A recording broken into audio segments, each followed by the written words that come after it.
আমিরাতে মাঝ রাস্তায় হঠাৎ গাড়ি থামানোর কারণে সৃষ্ট ভয়াবহ দুর্ঘটনার একটি ভিডিও ফুটেজ প্রকাশ করেছে পুলিশ। চালকদের সচেতন করতে ভিডিওটি প্রকাশ করা হয়েছে, যেখানে দেখা যায় ব্যস্ত সড়কের লেনে গাড়ি থামিয়ে রাখার ফলে কিভাবে একের পর এক দুর্ঘটনা ঘটছে। ফুটেজে দেখা যায় দ্রুতগতির লেনে কোনো একটি গাড়ি হঠাৎ থেমে যাওয়ার পর পিছন থেকে আসা অন্য যানবাহনগুলো প্রস্তুত না থাকায় সজোরে ধাক্কা দিচ্ছে। মূলত পেছনের চালকদের অমনোযোগ এবং সামনের গাড়িটি হঠাৎ থেমে যাওয়ায় এসব দুর্ঘটনার মূল কারণ হিসেবে চিহ্নিত করা হয়েছে। ভিডিওটি শেয়ার করে আবুধাবি পুলিশ চালকদের সতর্ক করে জানিয়েছে, এ ধরনের পরিস্থিতি জানমালের জন্য বড় হুমকির কারণ হতে পারে।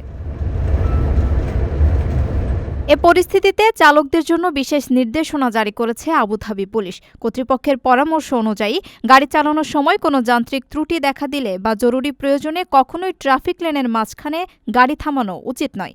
চালকদের বলা হয়েছে, এমন পরিস্থিতিতে গাড়িটি চালিয়ে নিকটস্থ এক্সিট বা রাস্তার পাশে নিরাপদ স্থানে নিয়ে যেতে। যদি গাড়িটি সরানো একদমই সম্ভব না হয়, তবে তাৎক্ষণিকভাবে জরুরি সেবা ৯৯৯-এ কল করে পুলিশের সহায়তা নিতে বলা হয়েছে।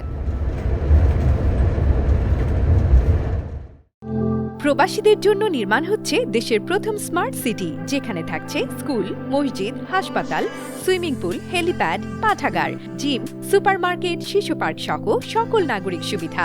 মাত্র ৩০ লাখ টাকা বিনিয়োগে মিলছে আকর্ষণীয় ফ্ল্যাট। প্লাটিনাম ইনভেস্টরদের জন্য ঢাকা বিমানবন্দরে ভিআইপি প্রোটোকল সুবিধা। বিস্তারিত জানতে যোগাযোগ করুন স্ক্রিনে দেয়া হোয়াটসঅ্যাপ অথবা ইমো নাম্বারে।